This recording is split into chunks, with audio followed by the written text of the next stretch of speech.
paraan na ma-identify yung records. Meaning to say, we have to know what are those records and the custody. Paano natin i-retrieve kung kailangan? So, meaning to say, we have to create a file plan. Kasi ang retrieval, magdedepende yan kung paano mo siya pinahin. Kung pinahin mo siya according to your file plan, madali mo ma-retrieve yung mga records po na nasa custody natin. So, yan po yung kailan tayo mag-create ng records. So, meaning to say, hindi po tayo mag-create ng records for our personal use because that would be not official records. And other than that, hindi po tayo gagamit po ng mga temporary records natin, yung mga posted, no? Temporary or removable records. It must be in writing to make it official. Post-its should not be used for purposes of recording information. Hindi po yan. Kung gamitin yung post-it for purposes of recording information. No? Sabi ko nga, you can declare records once you declare it na merong perma.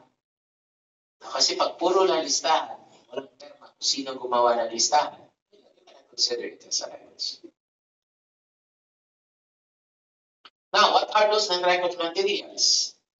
Define na natin yung mga records. What are those non-records?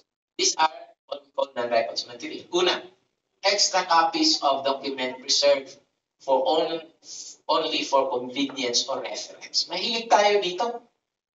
Meron na tayong travel order. Ay, ipotocopy ko to. Kasi baka mawala tong original. At least meron ako i-attach sa evaluation ko. Saan yung nakakip yung original? Doon din nakip yung photocopy. Inawala yung original. Kasi yung photocopy in-attach lang niya. Eh, wala din siyang photocopy. Wala din sa ibang records. Dapat doon. Extra copies documents are non-records materials.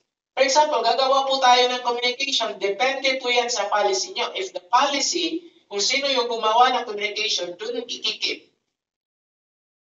Then you have only to create two communications.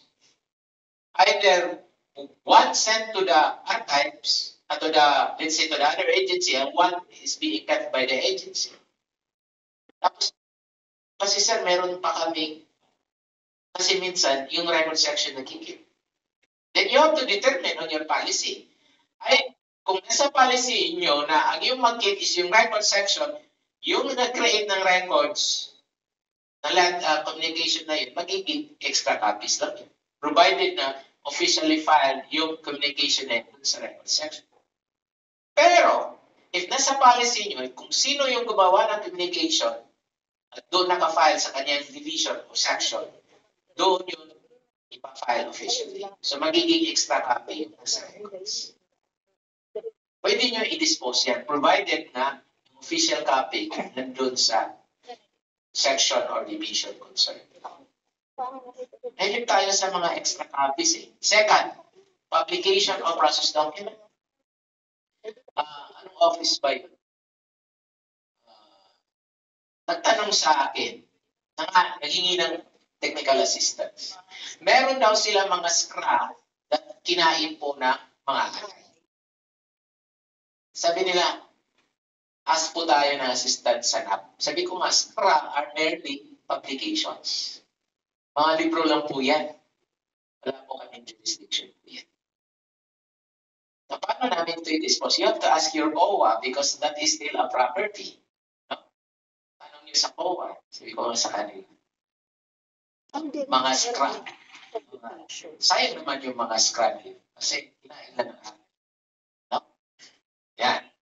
Then, we have materials preserved solely for purposes of exhibition. Exhibit because these are artifacts. In fact, yung mga exhibit po namin from National Archives, those are not record materials. So ito nga sa likod ko, virtual background, ito po yung na-exhibit namin dati dun sa main office namin. Ito po yung intended. So this will be the future home of the National Archives in Manila. No? The Intramuros. Ito po yung dating intended siya. No? Yung Aduana de Manila. So yeah. So meaning to say, those exhibits, kahit archival collection yun, mga reproduced copy lang yun. Meaning to say, those are non-record materials. Kasi hindi namin pwedeng ipalabas yung original. No? Baka masira. Now, aside from that, yung mga personal papers mo natin, dito nagkakaroon ng problema. Palagi tayong nagkikip ng ating mga personal papers doon sa 4-drawer cabinet natin.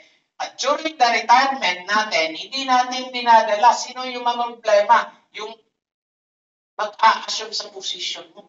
Ano kaya to? Personal kaya to? Ano yung nakalagay sa isang envelope? Personal files. Kalagay din mga statement of account na Globe, statement account ng East West, statement account ng Metro Bank, Union Bank, BDO, lahat ng mga credit card na nakalagay. And in fact, huwag nyo ilagay sa 4-drawer cabinet nyo kasi that is intended for public records. Tapos nagilagay, my 4-drawer cabinet for official use only and personal use also. Yeah. Yeah. Dapat talaga, ilagay natin personal. Huwag natin ilagay sa office natin. Lagay natin. As much as possible, dali natin sa bahay. Siyempre. Yeah. So personal paper arts and records. Kaya nga, yung magkakaproblema dyan is yung Sub-drawer lang. yung records officer. Like say, bigyan ako ng office order. Bibigyan ako ng personal copy ko ng office order ko. Pero ako, yung ginawa ko, para hindi na ako mag-keep, in-attach ko yan during liquidation. No? Pero yung iba yung in-attach nila sa liquidation. So meaning to say, photocopy in-attach nila. Kasi sabi nila, may kopya ng central office. Now, ginawa yung original, yung personal copy mo, lang yun mo, inagay mo dun sa folder mo. Yun. Yung resulta po niyan, pag alis mo, sasabihin, ay, baka original to. So, dapat yung mga personal, huwag natin ilagay sa ating mga, kung ilagay man natin, sige, pagbigyan na lang natin, lagay natin. Pero pag aalis po tayo ng office, mag-retire po tayo, saan lagay naman natin yung mga personal papers po natin, no? Now, as to the record status, documentary materials are required to meet both following conditions. Una, they are made or received in connection with the transaction of the agency businesses.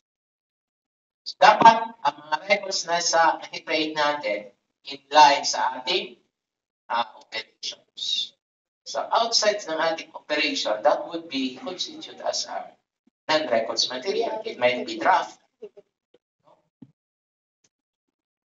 And this includes also, let's say may policy book na about GRDS, about the guideline of disposal, kinikip nyo.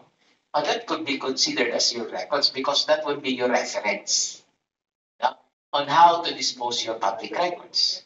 Meaning to say, it inlines also as to the operation of transaction in your office because disposing of your public records is part of your operations ng inyong opisina. Diba? So, they are preserved or appropriate for preservation as evidence of an agency activity because of the value of the informed database. Sabi ko nga, these records are created, these are evidence na merong nangyayari sa mga government agencies. Kasi pag merong isang government agency na walang ebidensya na merong nangyari, kasi walang records na i-produce, nilipat ako doon. Kahit 20 years na ako sa, mag-20 years na ako ni September sa archives, nilipat ako doon.